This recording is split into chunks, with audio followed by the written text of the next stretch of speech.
Beautiful day like this one. In case you're wondering, this one is brought by you by Airtel, the smart number one smart network. So you know what? This moment that we just give on and just talk to big man. What's that one? We know Shan boss laka. To feel like a zone, man. What did that? To wali like a twishing, to pushing. Let's talk about this particular new song that you are pushing, which I'm just from sampling and which is called Mukwesu. What's the inspiration and what really made you come up with this particular sound? Mukwesu is about family. Okay. Going to great strength from the people we love and care about. Okay. Yeah, when I was writing these songs, I was thinking about my siblings. I'm that big brother who's never really around, you know. But as much as I'm not around, most of the things that I do for their best interest. So it's just a fun family song. Oh, it's a family song. What really made you come up with a family song? Are you the pillar? Are you the firstborn? What made you go for the family? You know, we've seen a lot of people saying blood is thicker than water, but water is more valuable than blood. That means the friendship side of people is more valuable than the family, but you chose to go for the family. Yeah, I chose to go for the family because I think it's because of the time I was writing the song, you know. Sometimes I write in the moment, so that was just the moment where I wasn't staying with my family. I was away and I was busy with work and I rarely would visit them. So I was just thinking about them at the time, and in my head I was like, I want to write a song that is like house music or Amapiano vibe, you know. And from there, simple ideas, the song was born, really. Behind the microphone, we had this conversation where we were talking about you saying this is your first song. It sounds so dope. So, how long did it take you to come up with a concept, to just write it down and go to the studio? And for the very first time you being in the studio, how was the experience? The experience was really amazing. So I recorded this song somewhere last year in October. Okay. Yeah, we started working on a project in October. I worked with the producer called Focus Beats from Control Media. The writing of the song was the easy part, actually, because I already had like the ideas. I recorded them with my phone and I had to write them down. Then I had to like go to my Tonga friends and like, you know what, how do you say this in Tonga? And some question is Tonga. Yes, it's Tonga. And my friends would translate it for me, and from there I just kept on building the song. And when I went to Focus, it was easy for us to create the beat and create the music. And after that, we sent the song for mastering in New Zealand. So the song was done. Oh. Yeah, so the song was mastered by Alinafe from New Zealand. And then from there, we just started putting everything together, registering the song, reaching out to media people, and just putting everything in place. And May 27th, the song came out this year. So speaking of the sound, this sound happens to be Amapiano sound. And we've seen a couple of artists crying out, saying Zambian DJs are not promoting Zambian music because they love Amapiano. But what really makes you go out of our sound and stick to Amapiano despite you loving Amapiano? I went for Amapiano because it allows me to tell an African story in an African way. Because the beauty about African music is that it's for everyone, actually. You know, South African can come up with this genre, but it's open to all Africans, you know. And I wanted to...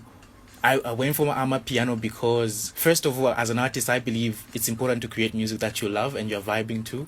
You know, just be authentic and be yourself. So I just wanted to create music that I was listening to at the moment. And yeah, we went for Amapiano because I've been listening to a lot of Amapiano, and I believe it's important to create music that you love. So yeah. So speaking of that, if you're just tuning in, welcome. This is Unza Radio on 1.7 and you're chilling with yours three. I hope I name the smartest stages. So if you're driving, drive safe to live and love, and make sure you follow those traffic rules, and make sure as you're driving, you put on a seatbelt. In case you're wondering, this one is brought for you by Airtel, your number one smart network. So driving you until the hour of 15. Speaking of that, Jovo is in the house. We're trying to talk about his new music, which happens to be Mukwesu. You growing up, what was your stunt? You know, everyone growing up want to be a doctor, want to be a lawyer.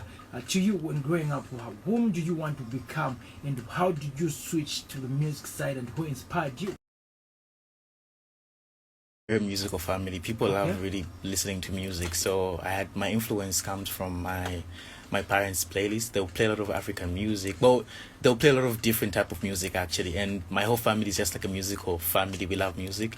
And from a very young age, I've always actually known that I wanted to do something with music. It's just something that I used to overlook, and I was really shy about it. But it's something that I've always wanted to do from a very young age. You know, I remember singing. I remember joining some choirs at some point. You know, but growing up and becoming a teenager, I decided, say, you know what, I think I want to do music as I get older. And as much as it was crazy, my family were just supportive. They just look at me and say, okay, he knows what he's doing. So the support behind that made me go for music. So I've never really had anything else say, you know what, I want to do this, and I changed into what. No, I believe I was born for this. So yeah. So despite this being your first song, how is the support from the family and friends who are surrounded you?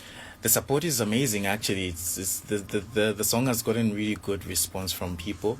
You know, we actually even sent it to some promoters in South Africa, and the first day the song was released on their page, it got about like 2,000 views. You know, and we got a lot of reviews from people loving the song, despite not understanding the language. The song got a really good positive vibe, and every day it's growing, and it makes me proud. You've mentioned the mastering of the song and how you're promoting your music out of the country. How are you getting that connection? How are you finding yourself in that angle that you are able to put your music on those levels? Okay, so my management team is the whole team is from New Zealand, and okay. It's just they're musicians as well. So we've been talking for like I think more than like 6 years. Okay. You know. And when I started doing my music, and my manager was like, you know what, I think I can step in and help you with music. And from there, you know, we started building the relationship, and we've been going strong ever since. So yeah, so my team is called Creative Pwele, like Pwele, the bird. How are you managing to convince people from that side to come up with such names as Zambian traditional? No, they came up with that name because they're Zambians as well. You know? Oh, okay. Yeah, they're just, you know, my manager is Zambian. Her name is Mukuka. Okay. You know, she's just based in New Zealand, but she's Zambian. And Alinafe is from Malawi, but he's based in New Zealand. So she came up with a name, and yeah, it's we're just like a small family, really. Oh, okay. Yeah. So we're just getting started. We've just done like 6 months of the year before I let you go. And you've given us this sound. Before the year ends, what are we expecting from you? So before the year ends, you're going to expect more singles and more live shows. So I'm going to be in your face everywhere. Okay. Yeah, that's the goal. So I'm going to drop another single very soon and perform here and there, because I love performing, because that's where I started from. So speaking of live performance, are you into playback or live performance? Live performance. Yes. Okay, speaking of that, before I let you go, how can people get in touch with you? How can people get to find your music? Okay, so you can find me on all social media at Nayo Mvula. That's Twitter, Instagram, Facebook. Then we just released it on Audio Mac as well. Okay. So it's literally everywhere. Yeah. That's what the people are tuned in. Keep being authentic, being yourself, and love and light.